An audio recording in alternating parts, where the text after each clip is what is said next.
keluarga. Dan semoga diteruskan menjadi wasilah perjuangan agama.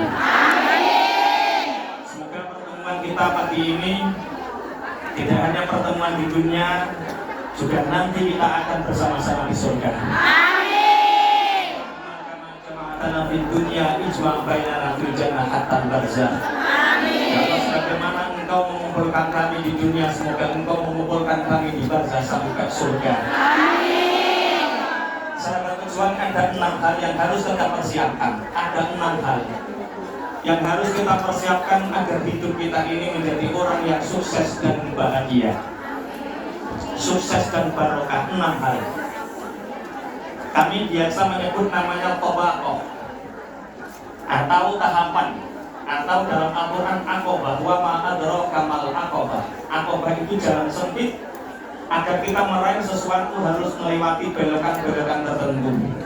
Namanya aqobah. Aqobah yang pertama yang harus kita persiapkan untuk menjadi orang yang sukses barokah, yang pertama adalah persiapkan himmatul qawiyah. Himmatul qawiyah itu cita-cita yang kuat. Himmatul rijal tuhdinul jibal. Cita-cita kuat seseorang bisa merobohkan gunung. Sahabat pejuang, 5 tahun yang akan datang, 10 tahun yang akan datang, kita akan jadi apa? Itu ternyata berhubungan, berkaitan dengan apa yang kita cita-citakan hari ini.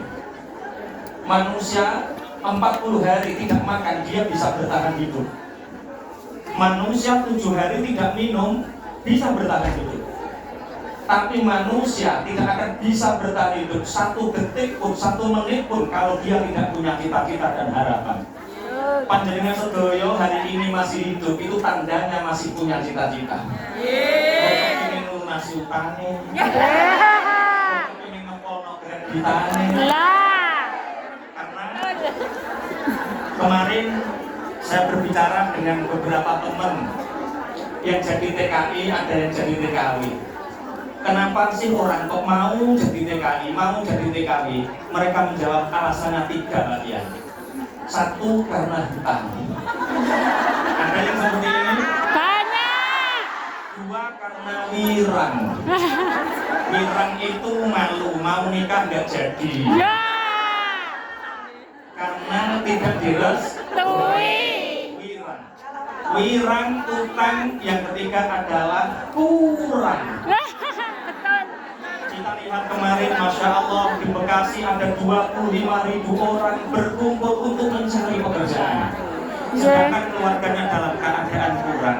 3 hal ini, hutang, wirang, kurang. semoga panjenengan ketika pulang hutangnya lunas. Amin. Semoga nanti ketika panjenengan pulang wirangnya hilang. Amin. Yang terhormat. Yang ketiga, semoga ketika panjenengan pulang tidak lagi kurang. Amin. Himmah, punya cita-cita yang kuat. Himmah itu, sahabat-sahabat pejuang, himmah itu ada 2. Yang pertama adalah himmatul ulya, cita-cita yang mulia, cita-cita yang luhur. Cita-cita yang mulia, cita-cita yang luhur itu apa? Cita-cita akhirat. Menjadi hamba Allah, masuk surganya Allah, itu disebut himmatul ulya, cita-cita yang kuat. Kita kalau ingin masuk surga tanpa punya cita-cita, kita mau melakukan ibadah tanpa cita-cita, maka kita akan menjadi orang yang malas untuk beribadah. Satu contoh, saya pernah membaca artikel, ini kisah nyata, di Surabaya itu ada seorang ibu namanya Ibu Muslimah. Ibu Muslimah ini, teman-teman, pekerjaannya itu pemulung. Ngerti ya, pemulung itu bukan ambil plastik, rosokan, bahasa Jawa ini. Rosokan itu 1 hari dia penghasilannya 25.000 rupiah. Tapi dia punya himmah, dia punya cita-cita ingin melakukan ibadah kurban. Masa aku wong larat, masa aku wong ra duwe, masa sih seumur hidup kok gak pernah melakukan ibadah kurban. Saya harus beli kambing. Walaupun tidak setiap tahun, minimal 1 umur saya harus bisa beli kambing untuk ibadah kurban. Teman-teman Ibu Muslimah ini langsung ke belakang rumah motong bambu. Bahasa Jawa ini ngentot pring, motong bambu. Bambu ini dibalik, setiap ruasnya dikasih lubang. Setiap ruasnya dikasih lubang, dikasih bolongan, terus dibawa pulang. Ditanya sama tetangga kanan kiri, Ini kok banyak. "Yu muslimah, lah kok bambu sakmu gawane gawe apa?" "Iya, ini mau tak buat tabungan." "Lah, ingin apa?" "Saya ingin beli kambing untuk buat korban." "Lah, nek nyelengi berapa yu? Nabungnya berapa?" "Kalau saya mulung dapat 25.000 ya saya simpen 2.000. Kalau saya dapatnya 15.000 ya saya tabung 1.000. Tetangga kanan kiri itu matur ngomong, "Yu nabung kok 2.000 kapan oleh wedhus? Kapan bisa beli kambingnya?" Teman-teman, akhirnya tiap hari ibu muslimah ini memasukkan ke dalam tabungan 2.000, 2.000, 1.000. 2 tahun bambu ini dibelah. Setelah dibelah ternyata dihitung dapat alhamdulillah 1.750.000. Bisa diberikan kambing walaupun tidak terlalu besar tapi sudah sah dilakukan untuk ibadah korban. Tetangganya yang ngomong, "Kapan 1.000, 2.000, kapan bisa beli buat kambing?" Sampai sekarang himmatul rijal tuhdi mujibal, cita-cita kuat seseorang bisa merobohkan gunung. Saya punya teman orang Tasikmalaya, hidupnya di Bandung. Ini juga kisah nyata. Suatu saat tahun 2012, teman saya Mas Galunggung ini, dia ke kantor Kemenang. Di kantor Kemenang itu ketemu orang yang pangapunten, sarungnya itu ngepir. Ngepir itu bahasa Jawa. Bahasa Indonesianya apa? Ngimeng. Ngepir itu bahasa Banyuwangi, ngimeng itu bahasa Tuban.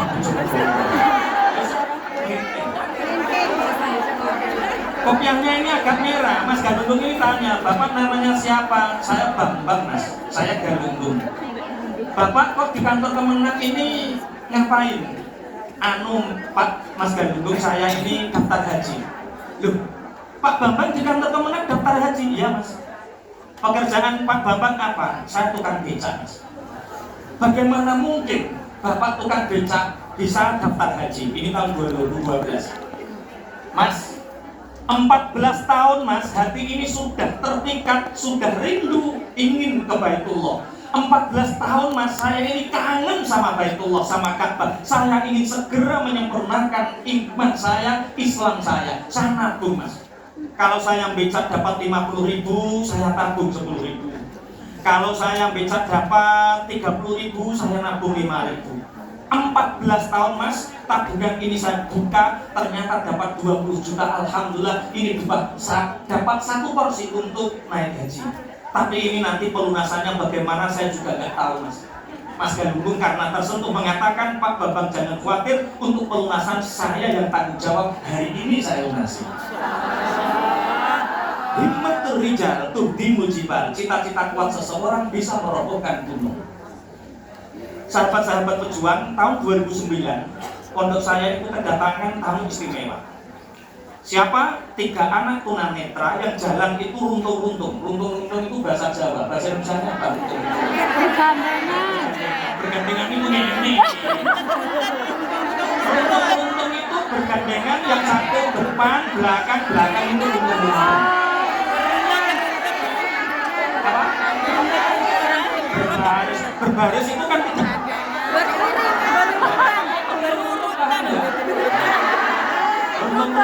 berurutan. Datang sowan. "Pak Kiai, kami mau sowan." Loh, enten opo Kang? Enten opo? "Begini Pak Kiai, kami bertiga ini ingin mondok di tempatnya Pak Kiai, di pesantrennya Pak Kiai." Saya kaget. "Mas, dalem Pak Kiai. Ini tempat sholatnya agak jauh, kamar mandinya, toiletnya agak jauh, tempat ngajinya juga agak jauh. Ini asramanya lantai 2. Ini kalau kalian mondok di sini apa nggak ngerepotkan teman-temannya, ganggu teman-teman?" "Pun Pak Kiai," kata salah satunya, "beri kami kesempatan 3 hari Pak Kiai. Kalau 3 hari ini kami bisa mandiri, ke tempat sholat belajar sendiri, ke kamar mandi sendiri, ke asrama sendiri, pun Pak Kiai terima. Tapi kalau kami selama 3 hari tidak bisa mandiri, ditolak nggak apa-apa. Tak beri kesempatan, saya beri kasih kesempatan 3 hari, alhamdulillah bisa mereka bisa mandiri." Tak tanya, "Ini kok mau mondok, mau apa?" "Ingin menghafalkan Quran Pak Kiai." "Loh, menghafalkan Quran?" "Iya." "Alasannya Pak Kiai, saya itu tunanetra. Kami bertiga tunanetra. Paling banter seandainya kerja, paling banter itu ya paling banter jadi tukang pijat. Kami ingin menghafalkan Quran, kami ingin menagih janjinya Rasulullah. Ketika kami nanti masuk surga, kami bisa memberi mahkota kemuliaan, mahkota kebahagiaan kepada kedua orang tua kami. Kami ingin membanggakan kedua orang tua kami, Pak Kiai. Dan terus, ya sudah, panjenengan terima apa? Kami terima, Bapak. Kami terima setiap hari anak tunanetra 3 ini nabung sama saya. Hafalan kadang 4 ayat, kadang 12 ayat, kadang 4 ayat, kadang 12 ayat. Alhamdulillah 6 tahun setengah, yang 2 selesai jadi hafid Quran. Yang 1 diterima di salah satu pondok pesantren Bait Quran yang diasuh oleh Dr. Syihab di Tangerang. Alhamdulillah sekarang sudah ngasuh pondok pesantren di Bandung. Yang 1 punya pondok namanya Pondok Sam'an. Sam'an itu pendengaran. Kenapa pondoknya Sam'an? Karena kiainya santri saya itu yang tunanetra, santrinya 40 itu tunanetra semua. Kemarin soal ketika Idul Fitri tak tanya, kan apa Pak Kiai? Sampai tunanetra, nggih. Santrinya tunanetra. Ada yang normal, ada Pak Kiai yang tukang masak sama yang bersih-bersih. yang masak sama yang bersih-bersih. Nah terus kok kiainya tunanetra, santrinya tunanetra 40. Yo tahu tabrakan Bang. Yo sering Pak Kiai mau padha raroe. Alhamdulillah Bapak Ibu. Setelah nabung 4 ayat, 6 ayat, 12 ayat, dan sekarang punya pondok pesantren, orang tuanya sudah dimuliakan sama beliau, diberikan rumah, kemudian dikasih upah setiap bulannya. Alhamdulillah sudah bisa memuliakan orang tuanya, walaupun belum masuk surga. Pertanyaannya, panjenengan semua sahabat-sahabat pejuang, pertanyaannya, panjenengan sudah nabung apa? Hafalan Al-Quran apakah sudah nabung? Nabung uang apakah sudah? Belum. Untuk daftar haji, untuk beli korban? Semoga dimudahkan oleh Allah. Yang belum semoga segera punya tabungan. Ini himmatul rijal tuhdi mujibal. Cita-cita kuat seseorang bisa merobohkan gunung. Terutama ini cita-cita himmatul ulia, cita-cita akhirat. Yang kedua ada namanya himmatus sufla, cita-cita rendah, yaitu cita-cita duniawi. Ingin punya rumah lantai 2, ingin punya mobil, ingin semua, itu harus dicita-citakan. Kita sebagai orang muslim tidak boleh langsung tetek penting urip, kayak dinggo, kayak golek. Nggak ada, kita cari, ada kita gunakan. Orang seperti itu dia tidak punya visi besar dalam hidupnya. Makanya harus punya cita-cita. Bagaimana mengejar cita-cita duniawi? Yang pertama adalah satu, vibrasikan. Apa itu vibrasi? Vibrasi itu harapan yang digambarkan. Kita boleh bermimpi sesuatu yang tidak mungkin, tapi cara meraihnya harus mungkin. Nanti saya terangkan yang kedua. Begini, saya tak cerita, saya punya teman, bisa saya baca di Google atau YouTube. Ada perusahaan di Jawa Timur namanya perusahaan Aksa Media. Aksa Media itu milik teman saya tanya, Mas Rizal, gimana ya? Aksa Media ini 1 bulan omsetnya berapa? 8 miliar Pak Kiai. Oke, 8 miliar. Mas Rizal usianya baru 31 tahun, omsetnya 8 miliar. Anak baru 1, istri juga baru 1. Misalkan kalau ada laki-laki yang omsetnya perusahaannya 1 bulan 8 miliar, kira-kira jenengan jawab istrinya berapa? 10. Yang jawab 5 itu berarti gak percaya sama suaminya. Terus nurut saja, ya tetap 1 Pak Kiai, ya tetap 1. Itu rahasianya apa Mas? Saya tanya gitu. Pak Kiai, ini sekalian saya tanya. Gitu. Tanya apa Mas? Dulu ketika saya kelas 2 sanawiyah Pak Kiai, saya itu punya buku namanya buku harian. Buku harian itu saya catat semua di situ kegiatan saya. Termasuk apa yang menjadi catatan saya itu tak catat. Buku harian, namanya apa?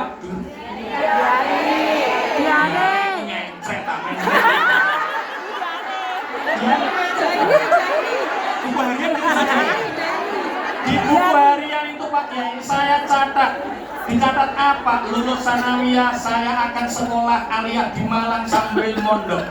Kemudian lulus aliyah saya akan tetap melanjutkan mondok dan saya akan kuliah di UIN Malang. Setelah itu saya hobi komputer, saya akan membuat alat-alat lunak komputer, dan kemudian aku akan mengambil bisnis di jurusan alat-alat komputer. Ternyata Pak Kiai, 75% dari apa yang saya catat di buku harian itu 75% dikabulkan oleh Allah Subhanahu wa Ta'ala. Itu artinya apa Pak Kiai? Apakah ada dalam hubungan dalam hukum ilmu syariat? Ada Mas. Ada satu ayatnya Allah, wal yaktub bainakum katibum bil adl. Kalau kalian melakukan transaksi apapun yang dianggap penting, catat. Jual beli yang nilainya besar, catat. Hutang piutang, catat. Apapun yang dianggap penting, catat. Kalau nikah itu penting apa tidak? Penting. Kalau penting berarti harus dicatat. Kalau wanita mau nikah tanpa catatan, itu berarti wanita yang menganggap pernikahannya tidak penting. Akhirnya terjebak. Walid, nak boleh, nak dewi boleh. Iya bahasa Walid, nak boleh, nak dewi Boleh. akhirnya terjadi ada nikah kontra, ada nikah batin, ada nikah-nikah yang lain karena menganggap pernikahan itu tidak penting, makanya tidak dicatatkan. Makanya sahabat-sahabat pejuang semua, kalau kita menganggap pernikahan penting harus dicatat. Ada Mas, dulu orang Yahudi, orang Nasrani, kalau ingin doanya mustajab, maka dia ke Palestina. Untuk apa? Dia datang ke tembok ratapan. Tembok yang dibangun oleh Nabi Sulaiman. Siapa yang mencatatkan impiannya, harapannya di situ mustajab. Dia nempelkan batu ya Bu. Jahit. Udah punya keneng.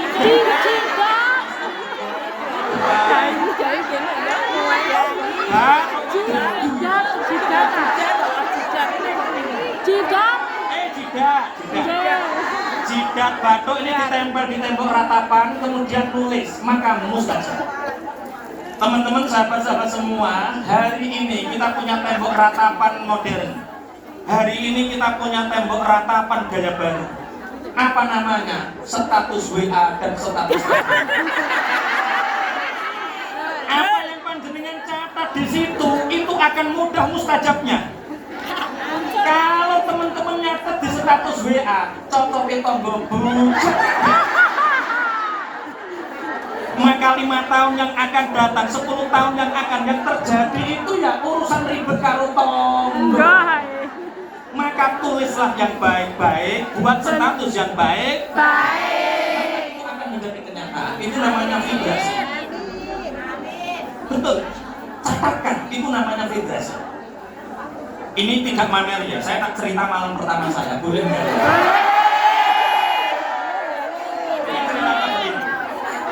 Boleh. Ini tentang vibrasi, tentang cita-cita. Saya nikah itu tahun 2007. 2007 itu saya nikah bukan karena cinta. Beda sama teman-teman saya. Teman-teman saya itu mengatakan kalau nikah tanpa cinta itu akan terasa hampa. Nah, panjenengan nikah karena apa Pak Kiai? Saya nikah karena kasihan. Jadi tahun 2007 teman-teman saya itu ngajar di salah satu pondok putri. Ngajar di salah satu pondok putri, ketika itu ada salah satu santriwati pondok putri itu rumahnya Ponorogo. Itu cantik, pengertian, baik. Itu bermimpi, mimpi ini seakan-akan nyata. Dalam mimpinya itu beliau seakan-akan diberi jubah warna hijau sama Pak Kiai, kemudian disuruh ngasihkan saya. Seperti nyata, habis subuh santriwati Ponorogo ini sowan sama Pak Kiai. Pak Kiai digalu kula nyimpi kados-kados nyontok. Nyimpi napa nduk, jenengan maringi kula jubah Pak Kiai, panjenengan memberi saya jubah warnanya hijau. Oh, kalau jubah itu artinya jodoh lho. Lah terus piye nu? Panjenengan merintahke kula maringi Pak Toha. Oh, lah nek ngono Pak Toha itu jodohmu lho. Hunna libasul lakum wa antum libasul lahum.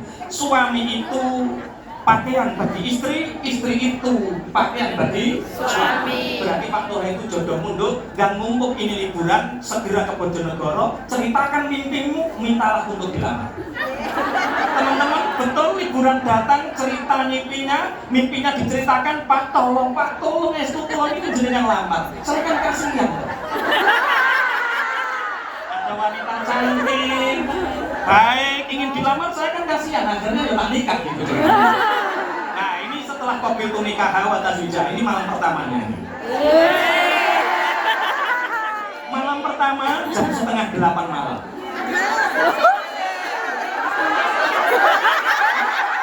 Jam kaburnya itu jam 7:04. Pak Naim sudah pulang, teman-teman sudah tak obrai. Mulai. Jangan ganggu ini malam yang paling Indah. Nah ini malam pertama, istri itu buka. Kretek itu omai gebyok. Rumahnya sudah tembok kosong kretek. Dibuka. Istri saya itu kaget. Mas, panggilnya masih mas kan, masih anu. Kalau sekarang punya anak 3 kan panggilnya Abi. Itu buka pintu itu kaget. Mas, ada apa nih? Ini maksudnya apa mas? Di ruang pengantin teman-teman, saya tempel 3 hal. 1 gambar Ka'bah, 2 gambar mobil, 3 gambar rumah. Di kamar saya tak tempel. Ini cita-cita kita. Ini cita-cita kita. Ka'bah, ketika kita masuk kamar memandang Ka'bah, kita berdoa kapan kita bisa menyempurnakan Islam kita. Amin. Kita harus ke sana, Dek, untuk menyempurnakan keislaman kita. Dan terus mobil, Dek, kita harus punya mobil. Sampai lumayan Ponorogo, aku bodoh. Ini perjalanan sepeda motor saja 4 jam, Dek. Ini kalau mobil bisa 5 jam, Dek. Nah, 5 tahun kita nikah, punya anak 3, belum punya mobil. Kalau Idul Fitri mudik gimana dimulai? Anak pertama di depan, anak kedua dicepet di tengah, anak ketiga digendong. Nah terus kita semongkone. Yuk kabarnya menantu silaturahim ke mertua, kabarnya itu memberi sesuatu 100.000, 200.000 uang saku kepada mertua. Tapi hakikatnya ketika menantu datang itu pulang itu ngerampok apa kita digowo sak kucing-kucingnya digowo. Lah terus mas, ya kita harus punya mobil, Lah kemudian rumah, setiap orang mengidamkan rumah. Teman-teman sahabat pejuang, tahun 2007 saya nempel gambar Ka'bah. Tahun 2007 saya nempel mobil. Sampai tahun 2007 saya nempel gambar rumah. Tahun 2010 ternyata alhamdulillah Allah mengijabah. Sudah bisa ke Mekah, sudah punya mobil, sudah bangun rumah. Himmatur rijal tuhdimul jibal. Cita-cita kuat seseorang bisa merobohkan gunung. Pertanyaannya sekarang, panjenengan sudah nempel apa di kamarnya? Jangan-jangan yang ditempel itu kalender BRI. Jangan-jangan yang ditempel itu kalender BMD, sehingga secara otomatis teman-teman otak kita akan terinstal, di otak kita akan terinstal kapan lunas, kapan utangnya. Sehingga hidup kita yang dipikir hanya kreditan dan angsuran. Tolong habis ini suaminya yang di rumah, anak yang di rumah, mbaknya di rumah, mbak, nak, emas, tolong kalender-kalender bank itu semua bakar. Ganti dengan foto mama, ganti dengan foto saya. Biar didoakan dengan segala kebaikan. Allahumma amin. Himmatur rijal tuhdimul jibal. Cita-cita kuat seseorang bisa merobohkan gunung. Ini yang kita persiapkan.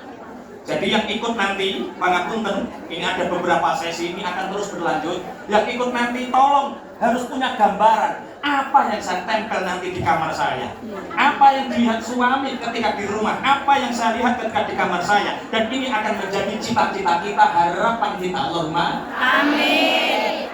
Baru 1, sudah setengah jam, padahal masih ada 5. Lanjut. Yang kedua, apa yang dipersiapkan? Al-ulumul wasi'ah, ilmu yang luas. Ilmu apa Pak Kiai? 1 ilmu dunia, 2 ilmu akhirat. Man arada dunya fa'alaihi bil ilmi wa man arada al-akhirah fa'alaihi bil ilmi. Siapa ingin menggenggam dunia, bahagia di dunia, nyaman di dunia, dia harus punya ilmu, namanya ilmu dunia. Kalau orang tidak punya ilmu dunia, pangapunten, dia akan terlena. Sehingga saya tak cerita. Saya punya rutinan, biasanya di Taiwan punya rutinan, teman-teman sama, TKW, ada yang TKI.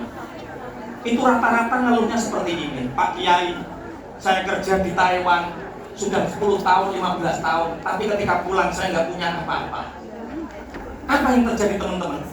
Karena dia hanya bisa nabung dan tidak memperdalam ilmu. Dia tidak mau belajar lagi sesuatu yang bermanfaat untuk dirinya tentang duniawi, sehingga mereka satu rata-rata terjebak apa? Investasi bodong. Paham maksudnya investasi bodong? Teman-teman sahabat berjuang, kalau Anda tidak menguasai ilmu bisnis, maka tolong nabung saja, uang bawa pulang, jangan ikut investasi apapun. Karena apa? Satu, bisnis itu harus dimulai dengan startup, growing, startup, running, growing, establish, baru business owner. Tingkatan business owner untuk investasi itu tingkatan yang kelima ilmunya. Kalau panjenengan tidak paham startup, running, growing, establish, baru business owner tidak tahu, cukup nabung saja. Banyak teman-teman yang pulang tidak bawa apa-apa karena di sini ikut ini, ngangsur lagi. Apa yang terjadi? Tidak bawa apa-apa. Karena apa? Orang akan dikalahkan oleh kebodohannya sendiri. Al-insanu aduwwuma juhila. Manusia itu musuh dari apa yang dia tidak ketahui. Yang kedua, multi level marketing, trading forex. Banyak yang terjebak di sini. Dia tidak tahu ilmunya, seakan-akan tahu. Ini perusahaan besar, kamu tinggal jualkan. Kok dapat ini, yang penting orang setor uang, setiap bulan dapat uang. Pangapunten, hasil tidak pernah mengkhianati proses. Kita tahu di sini mengumpulkan uang itu sulit apa mudah? Sulit. Sulit apa mudah? Sulit. Tergantung orangnya. Kalau orangnya tahu ilmu dunia, insya Allah orangnya jalan-jalan, uangnya jalan. Saya di rumah punya apotek. Saya di sini apoteknya itu ada yang jaga, dapat keuntungan. Saya kesini di rumah dapat uang apa tidak? Dapat. Saya sama Pak Eko yang tadi ngawal punya perusahaan santan bubuk. Santan bubuk karena sekarang kelapa mahal. Iya. Bagaimana cari kebutuhan orang lain penuhi kelapa mahal? Ayo buat kita santan bubuk. Santan bubuk ini dijalankan oleh sales-salesnya. Mereka jalan, saya di sini sama Pak Eko. Di rumah dapat uang apa tidak? Dapat. Oh ternyata dapat uang itu mudah kalau tahu ilmunya. Betul. Nah, kalau tidak tahu ilmunya, jangan ikut terjun apapun tentang investasi bodong. Yang kedua, rata-rata karena multi level marketing. Yang ketiga, teman-teman Taiwan itu mereka tidak bawa pulang apa-apa. Karena apa? Karena tidak menguasai ilmu hutang.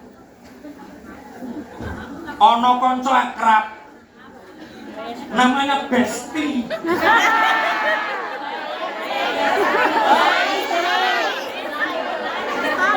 Oh, ini Besti. Punya teman akrab Besti. Akhirnya sering kalau akad, kalau minggu bareng, nonton bareng, ngaji bareng, apa-apa bareng. Akhirnya sama-sama butuh uang. Mbak, apa Besti? Besti J.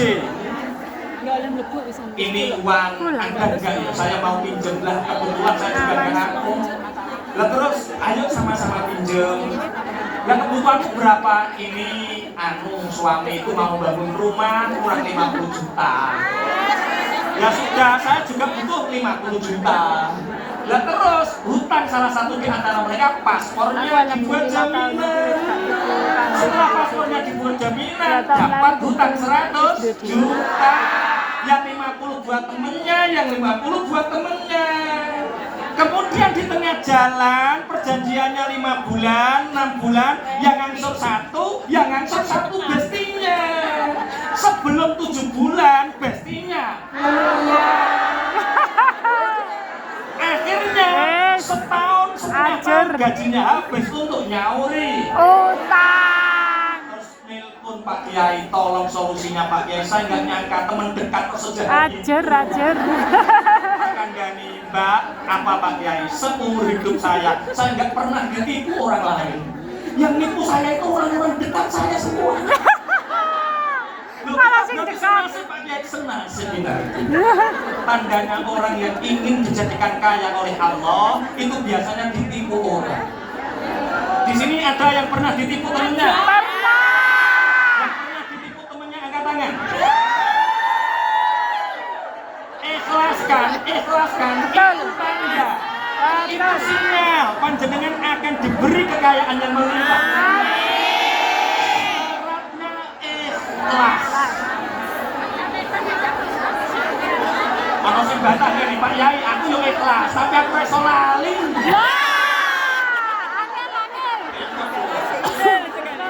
Oke, teman-teman, al-ulumul wasi'ah. Ilmu yang luas tentang ilmu dunia kejar. Yang kedua, ada namanya ilmu akhirat. Waman aradal akhirah fa'alaihi bil ilmi, dan siapa yang ingin masuk surganya Allah, maka dia harus punya ilmu, namanya ilmu agama. Kalau kita ingin masuk surga, kita harus punya ilmu, namanya ilmu apa? Tolong kalau di sini ada kajian ikuti. Di masjid mana kalau ada kajian ikuti. Insya Allah itu jalan kita, hujah kita di mata Allah. Allahumma amin. Jangan meremehkan ilmu agama.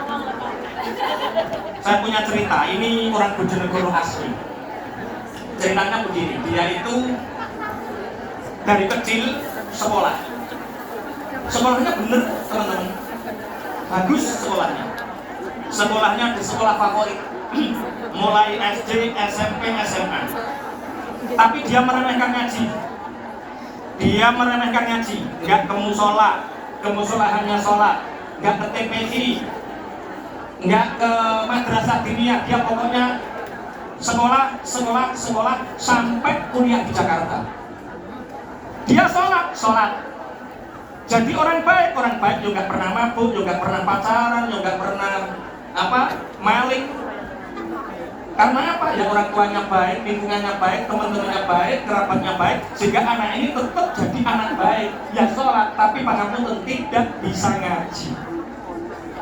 Kemudian dia S3. Setelah S3 diterima di salah satu badan usaha milik negara BUMN di Jakarta, gajinya 25 juta.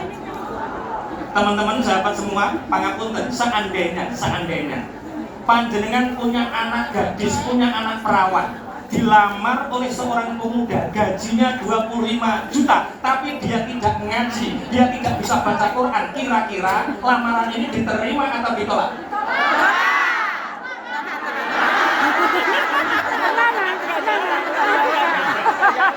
Ini kayaknya senjawab ditolak gitu. Seandainya jenengan mawon, tidak anak, tidak cucu, panjenengan dilamar oleh orang yang pekerjaannya 1 bulan gajinya 25 juta, tapi orang ini nggak bisa ngaji, nggak paham ilmu agama, nggak ngerti fikih ini bener apa salah, ngelamar jenengan, kira-kira diterima apa ditolak?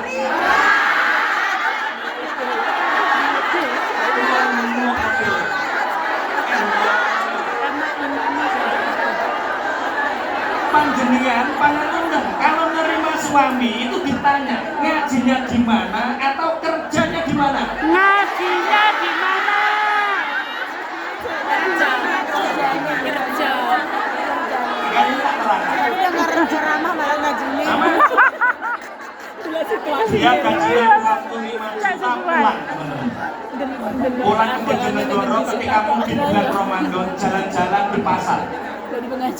Jalan di pasar ketemu sama teman SMA-nya namanya Hasanah. Loh Dek, iya Mas, sama Hasanah atau Dek? Iya Mas. Loh kok sendirian, suaminya mana, anaknya mana? Kata Hasanah ini, Mas, sampai jadi wong lanang kok gak pernah peka toh Mas? Jadi orang laki-laki kok gak peka toh Mas? Lah peka apa toh Dek? Sampai rak yo ngerti toh Mas? Sejak SMA dulu, sampai rak yang ngerti aku ki seneng sampean. Terus terang Mas, sejak sampai di Jakarta, kuliah, sampai kerja, terus terang Mas, saya nggak bisa move on sama sampean. Akhirnya anak yang nggak pernah ngaji ini jawabnya gini, Dek, Saya tahu Dik sampean seneng sama saya. Cuma sampean ingat ketika pertama kali saya kerja, saya tanggung jawab Dik, saya ngelamar sampean Dik. Saya datang ke rumah sampean. Saya ditanya oleh bapaknya sampean, kok kesini mau apa Mas? Silaturahim Pak. Yang kedua, saya sama anaknya bapak itu sudah menjalin hubungan. Anak bapak seneng sama saya juga cinta, saya ingin tanggung jawab, saya ingin melamar putri bapak. Jawaban bapaknya sampean piye Dik? Sampean bisa ngimami tahlil Mas? Enggak bisa. Ya sudah, tahlil sendiri. Tambah. Diambilkan Quran Dik, dibuka, tolong Mas baca.